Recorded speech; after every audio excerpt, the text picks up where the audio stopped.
I hope that I can improve the quality of my videos as I continue to create more content.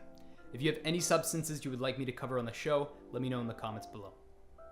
25E-NBOH is classified as a phenethylamine with proposed hallucinogenic properties based on its derivation from 2CE and structural similarity to 25E-NBOME.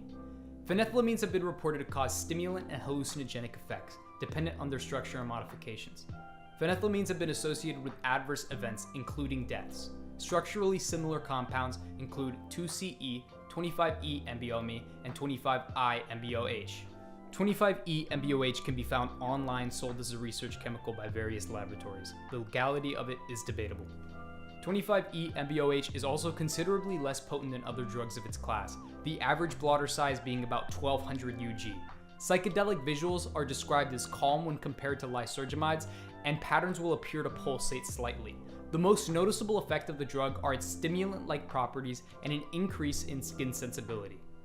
When taking the drug sublingually, dosages should never exceed beyond 2400 micrograms, due to the lack of knowledge surrounding the lethal dose.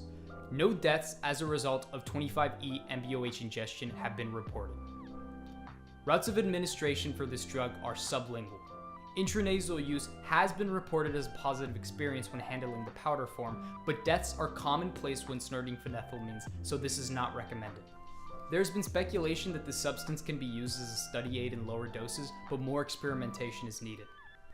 Overall, in my personal opinion, 25E-NBOH is not worth pursuing for recreational purposes. Many substances will provide a much more pleasurable experience for the user, and these drugs will usually have a well-documented toxicity level. If you enjoyed the video, please like and subscribe.